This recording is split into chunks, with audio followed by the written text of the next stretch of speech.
Breaking news iBomma లేదా movie rules ఇలాంటి సంస్థలు ఇలాంటి సైట్లలో సినిమా రిలీజ్ అవటం పాపం అది థియేటర్లోనో ఓటీటీలోనో వెంటనే మూవీ రూల్స్లోనో ఐబొమ్మలోనో ప్రత్యక్షమవుతూ ఉంటుంది. చాలా ఎక్కువ మంది మొబైల్ చేతిలో ఉన్న వాళ్ళందరూ కూడా దాదాపు ఐబొమ్మలో సినిమా చూస్తున్న వాళ్ళే. అయితే ఇప్పుడు ఐబొమ్మ నిర్వాహకుడు రవిని పోలీసులు అరెస్ట్ చేశారు. మూవీ రూల్స్ను కూడా ఆపాలి అంటూ సినీ పరిశ్రమ నుంచి డిమాండ్లు వినిపిస్తున్నాయి. ఇక్కడ ఐబొమ్మ రవిని ఎప్పుడైతే అరెస్ట్ చేశారో ఇలాంటి వాళ్ళని అరెస్ట్ చేయాలని పెద్ద ఎత్తున సినీ పరిశ్రమ నుంచి నినాదాలు వస్తూ ఉంటే సామాన్య ప్రజల నుంచి విచిత్రంగా ఐబొమ్మను సపోర్ట్ చేస్తున్నామంటూ మెసేజ్లు వస్తున్నాయి.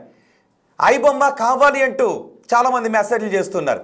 అందుకే నేను మిమ్మల్ని అడుగుతున్నాను, తెలుగు రాష్ట్రాల ప్రజలుగా మీరు ఐబొమ్మను సపోర్ట్ చేస్తున్నారా? సినీ పరిశ్రమ ఐబొమ్మను సపోర్ట్ చేయడం లేదు. ఐబొమ్మ లాంటి సంస్థల వల్ల సినీ పరిశ్రమ రోడ్డున పడుతుంది.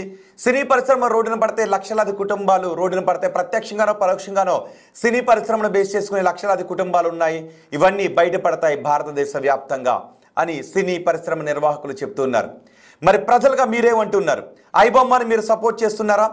రవి ఇంతకు ముందు వాడు ఒక ప్రోమో వదిలారు. కుదిరితే ఒక్కసారి మనం ఆ ప్రోమోను కూడా ఇప్పుడు నేను మీకు చూపిస్తాను. ఏమన్నారు అంటే, సినిమాను సామాన్యుడి దగ్గరకు పంపించడానికి సినిమాను సామాన్యుడికి చేరువ చేస్తున్నాము ఐబొమ్మ ద్వారా అని ఐబొమ్మ నిర్వాహకులు చెప్తున్నారు. ఒక్కసారి నేను ఆ ప్రోమోను కూడా మీకు నేను చూపించే ప్రయత్నం చేస్తాను. అండ్ నట్టి కుమార్తో కూడా మనం మాట్లాడదాం. చిన్న నిర్మాతల అధ్యక్షుడైన నట్టి కుమార్ మనకున్నారు. నిర్మాత నట్టి కుమార్తో కూడా మనం మాట్లాడదాం. అండ్ ప్రజల నుంచి కూడా నేను అభిప్రాయాలు తీసుకుంటాను. మీరు పెద్ద ఎత్తున కామెంట్ చేయండి. కామెంట్తో పాటు ఓటింగ్లోనూ పాల్గొనండి. మరికొద్దిసేపట్లో నేను మీ దగ్గర నుంచి కాల్స్ కూడా తీసుకుంటాను. ఎందుకు అంటే ఐబొమ్మను ప్రోత్సహించడం ద్వారా దొంగతనాన్ని ప్రోత్సహించినట్టు అని సినీ పరిశ్రమ అంటోంది. కానీ ప్రజలు ఎక్కువ మంది ఏకంగా 80 నుంచి 90% మంది ఐబొమ్మను సపోర్ట్ చేస్తున్నామని అంటూ ఉన్నారు. ఓకే, ఒకసారి నేను మీకు ఒక ఇంపార్టెంట్ విషయం చెప్తాను. ఐబొమ్మను బ్యాన్ చేసిన తర్వాత ఐబొమ్మను రవిని అరెస్ట్ చేసిన తర్వాత ఐబొమ్మ ఆగిపోయింది. ఎక్కడ? భారతదేశంలోనే ఆగిపోయింది. భారతదేశంలో ఆగిపోయిన తర్వాత ఐబొమ్మ నిర్వాహకులు ఒక ట్వీట్ చేశారు. ఒకసారి బిగ్ టీవీ స్క్రీన్ పైన వారు చేసిన ట్వీట్ని మీరు చూడండి. సర్వీస్ అన్అవైలబుల్ ఎక్కడ? ఇండియాలో. ఈ service permanently halted in your country. We apologize for the disappointment. Service unavailable అని ఆ ట్వీట్ని మీరు చూడొచ్చు. అంటే ఐబొమ్మ వెనుక ఇంకెంతమంది ఉన్నారు, ఇందులో అసలు ఈ టీంలో ఇంకెంతమంది ఉన్నారు, ఐటీలో హ్యాకింగ్లో ఈ మంది రవి చాలా ఆరితేరినటువంటి వ్యక్తి. అతని తెలివితేటలను దేశం కోసం వాడితే ప్రాపర్ వేలో వాడితే ఒక పెద్ద సాఫ్ట్వేర్ సంస్థని నెలకొల్పేటటువంటి తెలివితేటలు ఉన్న వ్యక్తి అని చాలామంది చెప్తున్నారు. కానీ అతను సినిమాలను దొంగిలించి పైరసీని ప్రోత్సహించడం ద్వారా ఇప్పుడు అరెస్ట్ అయ్యి జైలుకి వెళ్లాల్సిన పరిస్థితి ఉంది. చూడండి, అదిగో యువకుడు. మీరు బిగ్ టీవీ స్క్రీన్ పైన చూడొచ్చు. చాలా యువకుడు, ఎంతో భవిష్యత్తు ఉన్న యువకుడు, చాలా తెలివైనటువంటి వ్యక్తి. సినిమాలను అందరూ కూడా పైరసీ సినిమాలను ప్రోత్సహించడంలో, గతంలో మీకు పైరసీ అంటే గుర్తుందా? అప్పట్లో పైరసీ క్యాసెట్స్ను తీసుకొచ్చి వీసీఆర్లో వీటిలో సినిమాలు చూసేవారు. వాటిపైన దాడులు జరుగుతూ ఉండేవి. ఇప్పుడు డిజిటల్ యుగం మారడంతో సెల్ ఫోన్లో ఉన్న ప్రతి ఒక్కరూ కూడా పైరసీని మనం ఎంకరేజ్ చేస్తూ ఉన్నాం. సినీ పరిశ్రమకు చెందిన వాళ్ళు అదే మాట అంటూ ఉన్నారు. సో మీరేమనుకుంటున్నారు? మీరు ఐబొమ్మలో సినిమాలను ప్రోత్సహిస్తూ ఉన్నారా?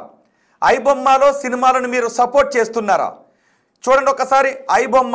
ఐబొమ్మ ఉండాలా వద్దా అంటే 74% మంది ఉండాలి అంటున్నారు. వద్దు అని 26% మంది అంటున్నారు. చూద్దాం ఈ పర్సంటేజ్ ఎంతవరకు పెరుగుతుందో. నేను మిమ్మల్ని అడుగుతాను, సినీ పరిశ్రమకు చెందిన వ్యక్తులు పైరసీ మీద పెద్ద ఎత్తున ఫైట్ చేసి ఈ పైరసీని నిర్మూలించకపోతే సినిమాలు ఆపేయాల్సిన పరిస్థితి వస్తుంది అని అన్నారు. కానీ చాలామంది ఏమంటున్నారంటే, సినిమాలకి వెళ్ళాలి అంటే కనీసం ఒక ఫ్యామిలీ సినిమాకి వెళ్ళాలి అంటే ఒక 5-6 వేలు వదిలిపోతున్నాయి. అదే సినిమాకి వెళ్ళి పాప్కార్న్ తినాలంటే ఆస్తులు అమ్మేసుకోవాల్సి వస్తుంది. పోనీ ఏదో ముచ్చటపడి పిల్లల్ని తీసుకుని మల్టీప్లెక్స్కి వెళ్ళామంటే పక్కోళ్ళు పాప్కార్న్ తింటుంటే మా పిల్లలు చూసి చప్పరించే పరిస్థితుల్లో ఉన్నామని చాలామంది అంటూ ఉన్నారు. సో దీన్ని కొంతమంది ఏమన్నారంటే, ఎవరు మిమ్మల్ని మల్టీప్లెక్స్కి వెళ్ళమన్నారు? స్తోమత ఎంతవరకు ఉందో ఆ థియేటర్కి వెళ్ళండి, సింగిల్ స్క్రీన్ థియేటర్కి వెళ్ళండి. అక్కడ 30 రూపాయల్లోనే పాప్కార్న్ దొరుకుతుంది. మీరు ఎక్కువ కాస్ట్ పెట్టుకుని మల్టీప్లెక్స్లకు వెళ్ళి పక్కోడు పాప్కార్న్ కొన్నాడు కదని చప్పరించి చూడటం కంటే మా స్తోమత లేనప్పుడు సింగిల్ స్క్రీన్కి వెళ్ళొచ్చు కదని కొంతమంది అంటున్నారు. సో ఇలాంటి వాదన అంతా జరుగుతుంది. ఇలాంటి వాదనతో మీరేమంటున్నారు? మీ అభిప్రాయాన్ని కమెంట్ బాక్స్లో తెలియచేయండి. ఎందుకంటే కోట్ల రూపాయలు, వందల కోట్ల రూపాయలు పెట్టి సినిమా తీస్తుంటే మూవీ రూల్స్, ఐబొమ్మ లాంటి సంస్థలు మీకు ఆ సినిమాని పైరసీ చేసి మొబైల్స్లో కొన్ని సైట్స్లో పెట్టడం ద్వారా మీరందరూ మొబైల్లో ఆ సినిమాలను చూడడం ద్వారా సినీ పరిశ్రమ వందల కోట్ల రూపాయలు నష్టపోతుంది. నిర్మాతలు నష్టపోతున్నారు.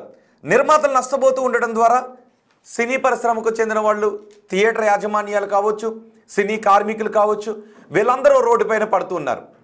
కానీ జనాల నుంచి ఐబొమ్మ ఉండాలి అంటున్నారు. ఐబొమ్మను సపోర్ట్ చేస్తున్నామని అంటున్నారు. ఒకసారి మీకు కుదిరితే ఒకసారి హర్ష ఒకసారి పీసీఆర్లో మాట్లాడిన ఒకసారి ఇంతకుముందు ఎందుకు మేము పైరసీ చేస్తున్నామన్న దాని గురించి వాళ్ళు ఒక వీడియోని రిలీజ్ చేశారు కదా. మేము సామాన్యుడికి సినిమా దగ్గర చేస్తున్నామని. పోనీ ఉన్న సామాన్యుడికి ఖరీదైన వైద్యాన్ని చేరువ చేసే ప్రయత్నం చేశారా? అంటే ఒక సినిమాని సామాన్యుడికి ఫ్రీగా పైరసీలు చూపించడం ద్వారా ఒక గుండె ఆగిపోయే వ్యక్తికి స్టెంట్ని సప్లై చేయటమా? తిండి దొరకని వ్యక్తులకు 2 పూట్ల తిండి పెట్టడమా? స్కూళ్ళలో ఫీజులు కట్టలేక చిన్న చిన్న స్కూళ్ళలో, నామమాత్రపు స్కూళ్ళలో పంపించుకుంటున్న తల్లిదండ్రులకు ఊరట కలుగుతుందా? ఒక సినిమాని పైరసీ చేసి సామాన్యుడికి అందుబాటులోకి తీసుకుంటూ రావడం ద్వారా మొదటి రోజే వెళ్ళిపోవాలా? మల్టీప్లెక్స్కే వెళ్ళిపోవాలా? మొదటి రోజు మల్టీప్లెక్స్లో టికెట్ దొరకకపోతే ఇంకా జీవితంలో ఏమీ లేనట్టేనా? మరి ఐబొమ్మ లాంటి వాటిని సపోర్ట్ చేయాలా? అప్పుడు ఇలాంటి రకరకాల కోణాలని వినబడుతున్నాయి. సో నేను మీ కాల్స్ని కూడా నేను మీకు తీసుకుంటాను. ఎందుకంటే ఎక్కువ మంది ఐబొమ్మని ఎందుకు సపోర్ట్ చేస్తున్నారు? కొంతమంది అంటున్నారు ఐబొమ్మ సైట్లో సినిమా చూడడం ద్వారా మీరు ఒక్కరే కూర్చుని చూస్తే మీరు దొంగతనం చేసి ఒక్కరు కూర్చుని దాన్ని ఆస్వాదించినట్టు. ఇంటిల్లపాది ఐబొమ్మలో సినిమా చూస్తే ఇంటిల్లపాది దొంగతనానికి పాల్పడినట్టు అని కొంతమంది అంటున్నారు. మరి దీని మీద సామాన్య ప్రజల రియాక్షన్ ఏంటి? ఐబొమ్మలో సినిమా చూస్తే నిజంగా దొంగతనానికి పాల్పడినట్టేనా? మీరు ఐబొమ్మ నిర్వాహకుడు రవి లాంటి వాళ్ళని సపోర్ట్ చేస్తున్నారా? ఐబొమ్మ మీకు తెలుసా, ఐబొమ్మ సవాల్ విసిరింది. ఒకసారి మళ్ళీ ఆ ట్వీట్ చూడండి.